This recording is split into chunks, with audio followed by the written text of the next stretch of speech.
Hello everyone, welcome back to the Aspirant Invincible YouTube channel. UPSC civil service examination का result आया है। कल ही result आया है 2023 का, और इस साल भी मैंने मेंस लिखा था। This was my fourth attempt and second mains attempt. So why I am sharing this, I would like to share my experiences and my opinion on the results today. It's hurts when you don't select it, you could not make it to the list. और जब आपने interview दिया हो तो मैं समझ सकता हूँ, शायद मैंने इंटरव्यू आज तक नहीं दिया, बहुत बुरा लगता है। आप एक लंबे प्रोसेस से बाद में उस स्टेज पे पहुँचते हो, थोड़ा सा एक्सपेक्टेशन तो होनी ही है, और फिर नहीं होना, फिर क्या किया जाए। जिनका हुआ है उनको कॉन्ग्रेचुलेशन देना चाहिए, नहीं देना चाहिए from this point of view कि हाँ, आप इस प्रोसेस को एक अलग लेवल पे लेकर जाते हो, है ना। इस एग्ज़ाम को थोड़ा सा सच्चाई लोगों को नहीं बताते हो। आपको भी थर्ड अटैम्प्ट लगे हैं फर्स्ट रैंक लाने में, और सेकंड अटैम्प्ट में आप आईपीएस होते हो, जो हमारे टॉपर हैं, सेकंड टॉपर हो, थर्ड हो, या फिर किसी भी बंदे का जिसका सिलेक्शन हुआ है। बहुत ज़्यादा खुशी है उस बात की, ये आपकी मेहनत रंग लाई है। But at the same time आपको ये नहीं भूलना चाहिए कि इसके लिए आपने जो कॉस्ट दी है वो आप सभी एस्पिरेंट्स के साथ में शेयर ज़रूर करें। आप सिर्फ और सिर्फ रिज़ल्ट बताते हो, कोचिंग इंस्टीट्यूशंस रिज़ल्ट बताएंगे, उनको पैसे कमाने हैं। इस टेस्ट सीरीज़ में ज्वाइन था ये बंदा यहाँ पे इस टेस्ट में था, ये बंदा ये गाइडेंस में था। आप देखें किसी भी कोचिंग क्लासरूम से रिज़ल्ट्स कितने आते हैं, उसके बाद ही किसी कोचिंग को ज्वाइन करिए। जो नए एस्पिरेंट्स हैं, फ्रेशर्स हैं, और जिनका नहीं हुआ है, मैं नहीं समझता कि मेरे पास इतनी एलिजिबिलिटी है मैं किसी को समझा पाऊँ इस लेवल के बंदे को जिसने इंटरव्यू दिया यूपीएससी का। बट मैं इतना ज़रूर समझता हूँ, जैसा मैंने पहले भी बताया था जब मेरा मेंस का रिज़ल्ट आया था और I could not make it through, ये बात क्लियर है कि भाई इस एग्ज़ाम को अब नहीं देना है। इस एग्ज़ाम को अब नॉलेज लेने के बाद में अब तभी देना है तब जब आपके पास में एक बैकअप प्लान रेडी हो और उसको एग्जीक्यूट भी कर रहे हो। अगर आपके पास में आप पहले से 2 अटैम्प्ट दे चुके हो, आप किसी भी स्टेज पे जा चुके हैं, आपने 2 अटैम्प्ट से ज़्यादा दे चुके हैं, 2 अटैम्प्ट या 2 अटैम्प्ट से ज़्यादा दिए हैं यूपीएससी में, तो मैं आपसे रिक्वेस्ट करूँगा कि without any job you should not attempt next year without any job. सबसे पहले आपको एक जॉब करनी है, जॉब पकड़नी है, एक्सेप्ट कर लीजिए इस एग्ज़ाम में आपका नहीं होने वाला है, जिसके चांस 99.8% है। बहुत बुरा लग रहा है मुझे बोलते हुए। आपने बहुत मेहनत की है, आपने बहुत वर्थ इट हो, आपको होना चाहिए। बहुत शानदार लोग हैं, एस्पिरेंट्स की हेल्प कर रहे हैं, मतलब बहुत शानदार लोग हैं, उनका सिलेक्शन नहीं हुआ। 3 बार इंटरव्यू दे चुके, कई बार मेंस लिखा, कई बार इंटरव्यू दिया, बट नहीं हुआ।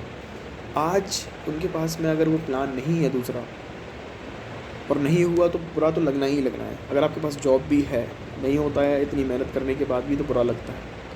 बट मैं आपसे कहूँगा इसलिए प्लीज़, अगर आपके पास में जॉब नहीं है और आप 2 अटैम्प्ट से ज़्यादा यूपीएससी दे चुके हो, तो प्लीज़ अपने प्लान बी पे काम करिए। पहले जॉब पकड़िए, उसके बाद इस अटैम्प्ट पे जाइए, नेक्स्ट अटैम्प्ट पर जाइए, यूपीएससी दीजिए। किसी मतलब मैं कौन ही होता हूँ आपकी लाइफ में कुछ भी डिसाइड करने वाला या बताने वाला। मैं सिर्फ एक रिक्वेस्ट कर रहा हूँ आपको, ये सही रहेगा। थोड़ा सा बैठकर सोचो 10 मिनट 15 मिनट के लिए, क्या आप उस लेवल पे जाने के लिए रेडी हो जब आप लाइफ के उस एज पर होगे, टाइम पर होगे, और आपको अगर कुछ भी ना मिले, आपने 6th अटैम्प्ट कंप्लीट कर लिए, पूरी मेहनत कर लिया, एट द टाइम उस क्षण के लिए आपके हाथ में कुछ नहीं होता है, क्या उसके लिए रेडी हो आप? क्या वो एक्सेप्ट रहेगा? थोड़ा देखो उन लोगों के जिनके साथ में ये हुआ है, तब जाके रियलिटी समझ में आएगी। ऐसे बाद इसके बाद आपके पास में क्या ही ऑप्शन रहेगा। आपकी एज 29-30 है, आपने कंप्लीट मेहनत दी है और आप में कोई कमी नहीं है, मुझे पता है, सबको पता है, but it's a number game. Selected seat है भाई, सिलेक्टेड सीट है, समझो। तो कमी आप में नहीं है, सिस्टम की कमी है। आप जिस सिस्टम में जा रहे हो वो चॉइस गलत है। तो दोबारा सोचो क्या करना चाहिए, क्या नहीं करना चाहिए।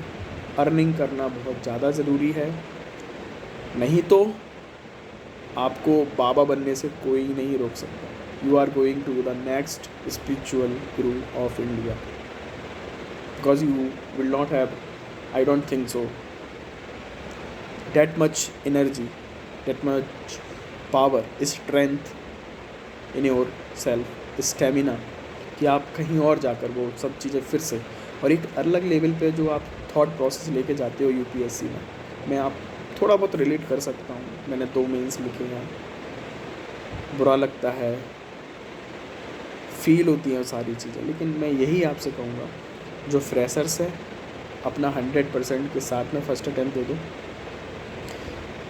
या फिर जॉब के साथ अटैम्प्ट दे दो। 2 अटैम्प्ट से ज़्यादा हो चुके हैं, बिना जॉब के यूपीएससी नहीं देना चाहिए आपको। अदरवाइज़ अगर आप स्पिरिचुअल गुरु नहीं बनना चाहते हैं तो ये एडवाइस फॉलो करिए। अगर आप स्पिरिचुअल गुरु बनना चाहते हैं और सो कॉल्ड स्पिरिचुअल टीचर्स हैं यूपीएससी एरिना में और बहुत सारे जगह, उनकी तरह फेमस होना चाहते हैं, तो भाई उनकी एज में जाके फेमस हो जाना, इस एज में नहीं होना है फेमस। फॉर डैट रीज़न कि भाई उसके पास हाथ में कुछ नहीं है, झोला है, कुछ नहीं है, लेकिन खुश रहता है, खुश नहीं रहता है, डैट इज़ मजबूरी, आपकी चॉइस नहीं है, वो मजबूरी है।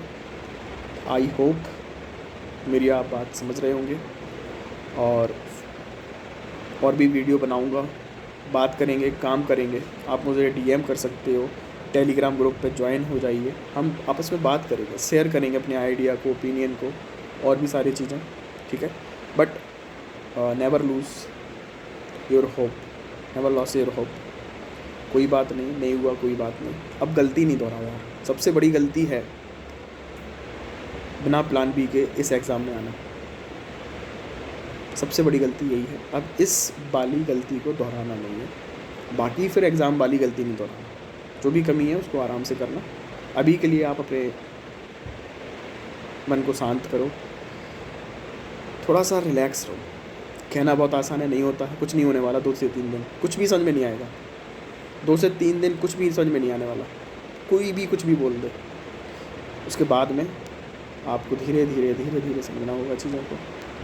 आप कर सकते हो, आप में बहुत पोटेंशियल है, आप में बहुत स्ट्रेंथ है, आपने बहुत बड़ा प्रेशर झेला है, बहुत ज़्यादा स्ट्रेस झेला है। आप जिस फील्ड में जाओगे वहाँ चमकोगे। यू आर अ डायमंड, ठीक है। किसी ने रिकॉग्नाइज़ किया नहीं किया इससे फ़र्क नहीं पड़ता, बट गलती नहीं दोहराना है मैं दोबारा, है ना। Thank you so much, take care, अपना ध्यान रखिए।